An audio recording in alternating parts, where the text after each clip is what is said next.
Hello everyone, welcome to Zen Trip. Last class में हमने देखा था मेल रिप्रोडक्टिव सिस्टम, जिसका कुछ पोर्शन अभी बचा हुआ है। तो चलिए आज हम शुरू करते हैं मेल रिप्रोडक्टिव सिस्टम का वो बचा हुआ पोर्शन, और आज हम उस सिस्टम को एंड कर देंगे। ठीक है, चलिए आइए बढ़ते हैं हम आगे।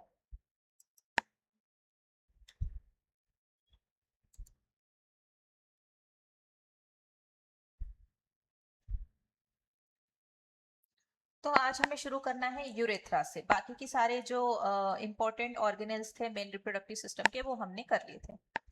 देखिए, हमें बात करनी है यूरेथ्रा की, जिसको हम यूरिनोजेनिटल डक्ट भी कहते हैं। क्यों हम इसको यूरेथ्रा बोल रहे हैं? क्योंकि देखिए, सबसे पहले तो हम इसकी लोकेशन की बात करते हैं। लोकेशन, इसकी जो लोकेशन है वो यूरिनरी ब्लैडर और पेनिस के बीच में सिचुएटेड है। ठीक है, यहाँ से ये स्टार्ट होता है और यहाँ पर ये एंड होता है, और ये पूरा एक इसका थिन पाथवे है, एक कैपिलरी की तरह, एक ट्यूब की तरह, एक थिन ट्यूब की तरह। ठीक है, तो इसकी लोकेशन यूरिनरी ब्लैडर और पेनिस के बीच में प्रेजेंट होती है। ठीक है, इसका मेन वर्क क्या होता है? इसका मेन वर्क ये है, क्योंकि ये एक ट्यूब की तरह काम कर रही है, एक थिन ट्यूब की तरह काम कर रही है और कनेक्टेड है आपकी यूरिनरी ब्लैडर से, तो जाहिर सी बात है ये यूरिन को पास कराने का काम करेगी। इसके अलावा इसका एक और काम है, ड्यूरिंग द इंटरकोर्स ये स्पर्म या फिर हम बोले जो सीमन होता है उसको जो है फीमेल वेजाइना में ट्रांसफर करने का काम करता है with the help of penis. ठीक है, क्योंकि पेनिस के अंदर ये सिचुएटेड है। तो सीधी सीधी बात ये है कि इसका जो लोकेशन है ये यूरिनरी ब्लैडर के नीचे है, और पेनिस के अंदर से होते हुए ये जो है फीमेल के वेजाइना तक स्पर्म को या सीमेन को क्या करता है, ट्रांसफर करने का काम करता है। ठीक है, इसके अलावा यूरिन को भी ट्रांसफर करने का ये क्या करता है, काम करता है आउटसाइड ऑफ द बॉडी। इसका जो एंड पॉइंट है इसको हम यूरेथ्रल मीटर्स कहते हैं। इसमें बस इतनी ही चीजें हैं। इसके आगे देखते हैं हम। What are the male external genital? Penis and scrotum. तो जो मेल एक्सटर्नल जेनिटियल है वो कौन होते हैं? Penis and स्क्रोटियम। पेनिस और स्क्रोटियम के बारे में हम पहले भी बात कर चुके हैं। इस क्वेश्चन का मतलब समझने के लिए आप थोड़ा सा देखिए कि जो पेनिस है ये मेल कॉपुलेटरी ऑर्गन भी होता है। इसके अलावा पेनिस और जो स्क्रोटम है इसको हम एक्स्ट्रा एब्डोमिनल भी बोलते हैं। ऐसा क्यों कहा जाता है? ऐसा क्यों कहा गया है कि ये मेल के एक्सटर्नल जेनिटियल्स है और एक्स्ट्रा एब्डोमिनल है या मेल कॉपुलेटरी ऑर्गन है? क्योंकि देखो, सबसे पहले तो यहाँ पर देखिए कि एब्डोमिनल के बारे में मैंने आपको लास्ट क्लास में भी बताया था, आप एक बार उसको जाकर देख सकते हैं। एब्डोमिनल का ही पार्ट होता है आपका टेस्टिस और आपका जो पेनिस है वो। ठीक है, लेकिन क्योंकि ये एब्डोमिनल के अंदर नहीं प्रेजेंट है, जैसे स्टमक जो है वो एब्डोमिनल के अंदर प्रेजेंट होता है, इंटेस्टाइन एब्डोमिनल के अंदर प्रेजेंट होती है, पेनक्रियास एब्डोमिनल के अंदर प्रेजेंट होता है, किडनीस एब्डोमिनल के अंदर प्रेजेंट होती है। लेकिन जो पेनिस और स्क्रोटम है, ठीक है, ये एब्डोमिनल के अंदर प्रेजेंट नहीं होती, ये आउटसाइड ऑफ द बॉडी है, इसलिए इसको एक्स्ट्रा एब्डोमिनल कहा गया है। इसीलिए इसको एक्सटर्नल जेनिटियल कहा गया है। ठीक है, समझ में आई बात? इसके अलावा मेल कॉपुलेटरी ऑर्गन, कॉपुलेटरी का मतलब क्या होता है कि ड्यूरिंग द सेक्सुअल इंटरकोर्स, ठीक है, जब फीमेल और मेल के बीच में सेक्सुअल इंटरकोर्स होता है तो उसमें जो मेन ऑर्गन है ये प्रोसेस को प्रोसीड कराने के लिए वो पेनिस होता है, इसलिए पेनिस को जो है मेल कॉपुलेटरी ऑर्गन भी कहा जाता है। ठीक, चलिए आगे बढ़ते हैं हम लोग। आई होप आपको ये क्वेश्चन क्लियर हो गए होंगे। अच्छा, जो पेनिस है और उसका जो मेन काम क्या है अच्छा, पेनिस के अंदर भी हमने अभी यूरेथ्रल जो है ट्यूब देखी थी, है ना? तो इन दोनों का काम क्या होता है कि यूरिनरी डक्ट से यूरिन को पास करना, सबसे पहला तो ये। और दूसरा ये है कि ड्यूरिंग द इंटरकोर्स, है ना, या इंट्रोमीटेड के समय जो है ये स्पर्मेटोजोआ, यानी कि स्पर्मेटोजोआ का मतलब भी मैंने आपको लास्ट क्लास में अच्छे से समझाया है। ठीक है, तो स्पर्मेटोजोआ क्या है? आपका स्पर्म है, आपका जो मेच्योर स्पर्म है वो। और मेच्योर स्पर्म किस में प्रेजेंट होता है? आपके सीमन में। ठीक है, तो सीमन के अंदर जो स्पर्म है, मेच्योर स्पर्म है, उसको फीमेल के वेजाइना तक पास कराने का काम जो करेगा वो कौन करेगा? पेनिस करेगा। इसलिए पेनिस को कॉपुलेटरी ऑर्गन भी कहा जाता है। ठीक है, चलिए आगे बढ़ते हैं अब हम।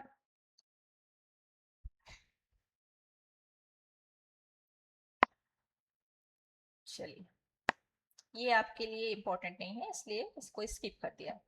चलिए, अच्छा, मेल एसेसरी जेनिटियल। मेल एसेसरी जेनिटियल का मतलब क्या है कि ये जो सेक्सुअल प्रोसेस जो होगी, जो ये रिप्रोडक्टिव सिस्टम में जो मेल रिप्रोडक्टिव सिस्टम है, तो इसमें इंपॉर्टेंट जो ग्लैंड्स है वो कौन कौन सी है, इंपॉर्टेंट ग्लैंड्स, तो तीन इंपॉर्टेंट ग्लैंड है मेल की: seminal vesicle, prostate gland and Cowper's या बल्बोयूरेथ्रल ग्लैंड। ठीक है, तो ये तीन इंपॉर्टेंट ग्लैंड है जो कि मेल के रिप्रोडक्टिव सिस्टम के लिए इंपॉर्टेंट होती है। ठीक है, तो ये डायग्राम आप देखिए, सबकी लोकेशन आप देख लीजिए। ये रहा आपका सेमिनल वेसिकल जो कि एब्डोमिनल साइड में प्रेजेंट होता है। ठीक है, इसके बाद में ये है, इसके जस्ट नीचे प्रोस्टेट ग्लैंड है। ठीक है, ये यूरेथ्रा है जिसके बारे में अभी हमने देखा था। इसके बाद में कॉर्पस के बारे में हमने, टेस्टिस के बारे में हमने देख लिया था, वाज डिफरेंस के बारे में हमने देख लिया था, glans head of the penis. ठीक है, फोर स्किन का मतलब जो ऊपर की जो स्किन होती है पेनिस की, उसको फोर स्किन कहा जाता है। ठीक है, अब ये जो है काउपस बल्बोयूरेथ्रल। ठीक है, तो काउपस बल्बोयूरेथ्रल के बारे में हम देखते हैं आगे। देखिए, सेमिनल वेसिकल के बारे में सबसे पहले तो हम देख लेते हैं सेमिनल वेसिकल क्या होता है। तो लास्ट क्लास में इसके बारे में थोड़ा सा डिस्कशन हमने किया था। ये क्या होता है, एक सिंपल ट्यूबुलर ग्लैंड होती है। तो ये देखिए, ये जो एरिया आपको दिख रहा है ये सेमिनल वेसिकल है। ठीक है, ये सेमिनल वेसिकल।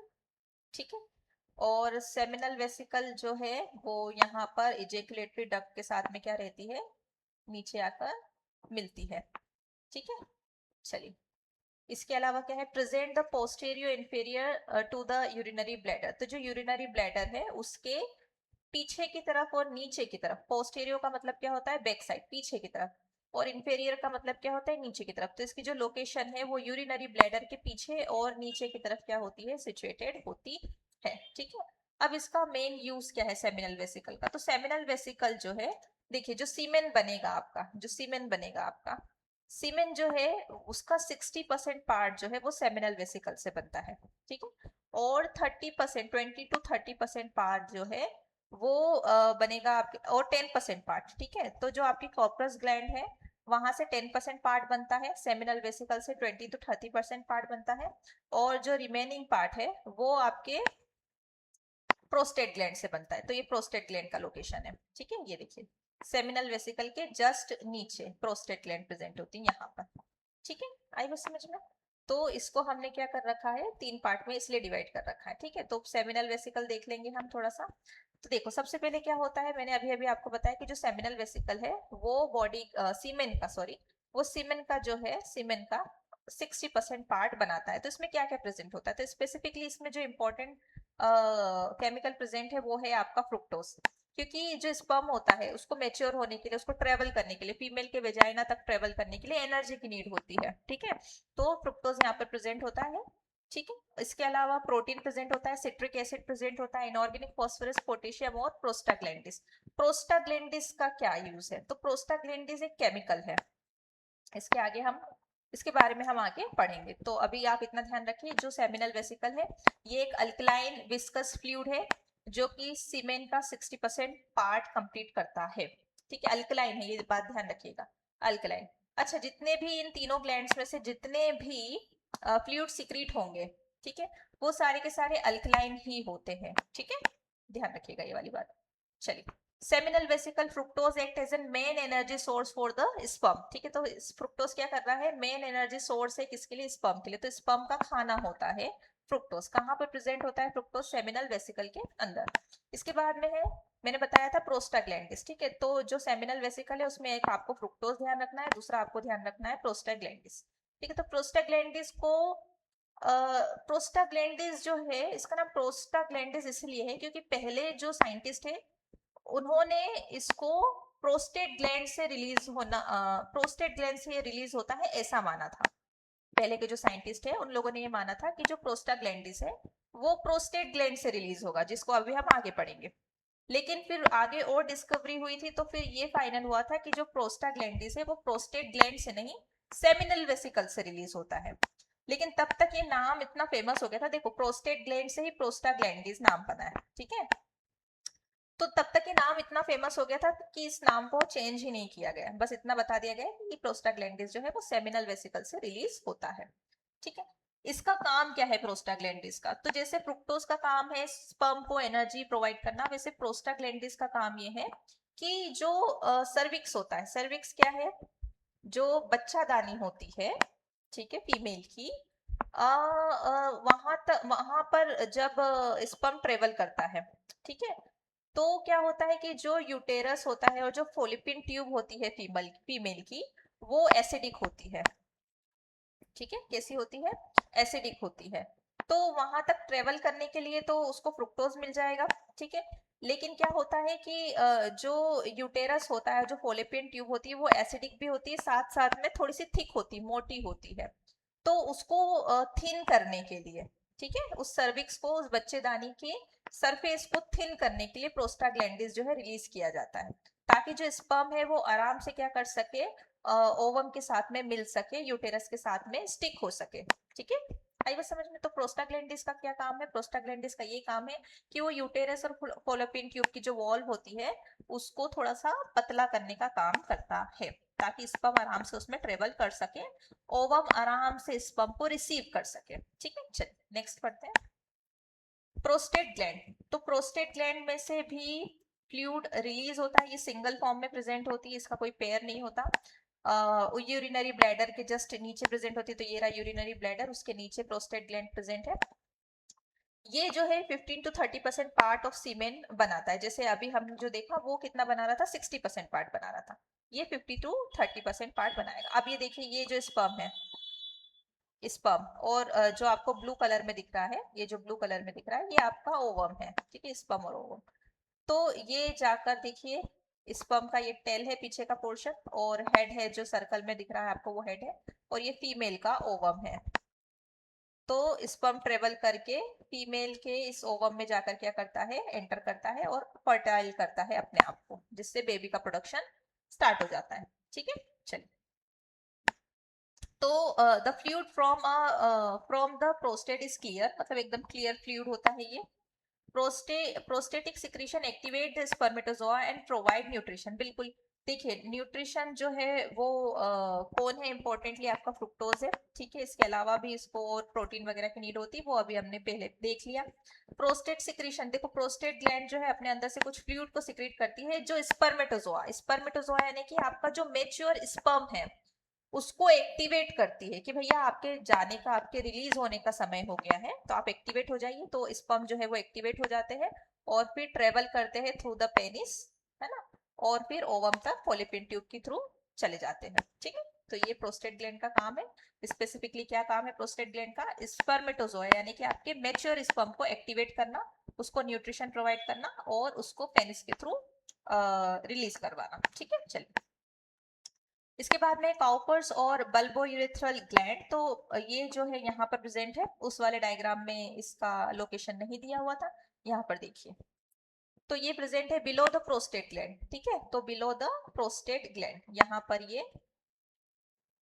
प्रेजेंट है। तो प्रोस्टेट ग्लैंड ऊपर है, उसके ऊपर यूरिनरी है। ठीक है, और फिर ये यहाँ पर क्या है आपका, काउपर्स बल्बोयूरेथ्रल ग्लैंड प्रेजेंट है। ठीक है, तो इसका क्या काम है? तो ये just below the prostate gland at the beginning of the internal portion of the penis. ठीक है, तो पेनिस के इंटरनल पोर्शन में ये प्रेजेंट होता है। इसका जो मेन काम है, ये क्या करता है, एक अल्कलाइन फ्लूइड सिक्रीट करता है। ठीक है, और ल्यूब्रिकेंट होता है ये जो फ्लूइड है, जो फ्लूइड है जो कॉपर्स ग्लैंड या बल्बोयूरेथ्रल ग्लैंड सिक्रीट करती है, उसका नेचर अल्कलाइन होता है। ठीक है, कैसा होता है? अल्कलाइन नेचर होता है, और ये ल्यूब्रिकेंट की तरह काम करता है। ठीक है, क्यों? क्योंकि क्या होता है कि देखो, क्योंकि पेनिस से दो चीजें रिलीज हो रही है, यूरिया भी रिलीज हो रहा है, सॉरी यूरिन भी रिलीज हो रहा है, और सीमन भी रिलीज हो रहा है। ठीक है, तो क्योंकि यूरिन का पीएच जो है वो 6 के समथिंग होता है, नॉर्मल यूरिन का पीएच 6 के समथिंग होता है, तो 6 पीएच का मतलब क्या हुआ कि वो एसिडिक है। और मैंने अभी अभी आपको बताया कि जितने भी फ्लूइड इन ग्लैंड से रिलीज होंगे आपकी बॉडी से, वो सारे अल्कलाइन नेचर के हैं। ठीक है, अल्कलाइन जो है वो बेस का ही पार्ट है, तो 7 से ज्यादा का जो पीएच होगा वो सब अल्कलाइन रहते हैं, है ना। तो क्या होता है कि जब यूरिन जो है पेनिस से रिलीज होता है, तो जो यूरिनरी ट्रैक्ट है पूरा मेल का, वो कैसा हो जाता है, एसिडिक हो जाता है। सिमिलरली फीमेल का भी जो है वो एसिडिक रहता है ना। तो क्या होगा कि ये जो काउपर्स ग्लैंड है वो अपने अंदर से एक फ्लूइड सिक्रीट करेगी जो कि अल्कलाइन फ्लूइड होता है, जो कि ल्यूब्रिकेट यानी कि चिकनाहट का तो काम करता ही करता है, इसके साथ साथ में जो यूरिनरी ट्रैक का पीएच जो 6 बन गया है यूरिन के रिलीज होने की वजह से, उसके साथ में रिएक्शन करके उस पाथ को न्यूट्रल करने का काम करता है। ठीक है, ये चीज आप ध्यान रखिएगा। क्या बताया मैंने, पेनिस जो है वो अपने अंदर से दो चीजों को ट्रांसफर करने का काम कर रहा है, यूरिन को भी और सीमन को भी। यूरिन की वजह से जो पीएच है वो एसिडिक हो जाता है, क्योंकि यूरिन का जो पीएच है वो लगभग 6 के समथिंग होता है, जबकि सीमेन जो है वो अल्कलाइन नेचर का होता है, यानी कि जो है 7 से ग्रेटर देन इसका जो है पीएच होता है, 7 से ज्यादा का पीएच होता है। ठीक है, तो जब काउपर्स ग्लैंड अपने अंदर से फ्लूइड रिलीज करती है, तो क्योंकि ज्यादातर जो है यूरिन ही पास होता है पेनिस से, ठीक है, तो पीएच जो है पेनिस का वो भी क्या हो जाता है, एसिडिक हो जाता है। तो उस एसिड को न्यूट्रल करने के लिए, उस एसिड को न्यूट्रल करने के लिए जो काउपर्स ग्लैंड है वो अपने अंदर से एक अल्कलाइन फ्लूइड रिलीज करती है। तो अल्कलाइन जब एसिड के साथ में रिएक्शन करता है तो वो कैसा हो जाता है, न्यूट्रल हो जाता है। समझ में आई बात, ये है। ठीक है, चलो आगे बढ़ते हैं अब हम। It washes the acidic urinary residue present in the urethra before the ejaculation। ठीक है, तो ये मैंने आपको बता दिया। इजेक्यूलेशन करने से पहले यानी कि इंटरकोर्स करने से पहले, या हम ये बोले कि फीमेल के अंदर सीमेन को ट्रांसफर करने से पहले उस पाथ को अच्छी तरीके से क्या कर देता है, अल्कलाइन बना लेता है। एक फ्लशिंग एजेंट की तरह काम करता है। फ्लशिंग एजेंट मतलब उस पाथ को क्लीन करने का, फ्लश करने का, साफ करने का काम करता है। ठीक है, चलिए, तो ये हमारा रिप्रोडक्टिव सिस्टम हो गया। यहाँ पर क्वेश्चन है, lubrication of penis is also due to the secretion of, अब आप बताना क्या, सर्टोली सेल्स की वजह से होता है, लीडिंग सेल की वजह से होता है, इंटरस्टिशियल सेल की वजह से होता है, या बल्बोयूरेथ्रल ग्लैंड की वजह से होता है। तो काउपर्स ग्लैंड भी यहाँ दे सकते हैं या बल्बोयूरेथ्रल ग्लैंड भी यहाँ दे सकते हैं ऑप्शन में, तो आप ध्यान रखिएगा। ठीक है, कभी कभी यहाँ पर आपको फ्लशिंग एजेंट के नाम से भी, फ्लशिंग एजेंट के नाम से भी क्वेश्चन दे देंगे कि कौन इनमें से फ्लशिंग एजेंट की तरह काम करता है। ठीक, तो ये था आपका मेल रिप्रोडक्टिव सिस्टम। यहाँ पर हमारा मेल रिप्रोडक्टिव सिस्टम जो है वो खत्म होता है। नेक्स्ट क्लास में हम नेक्स्ट सिस्टम के बारे में बात करेंगे जो कि होगा फीमेल रिप्रोडक्टिव सिस्टम। तब तक के लिए हमारे साथ बने रहिए, धन्यवाद।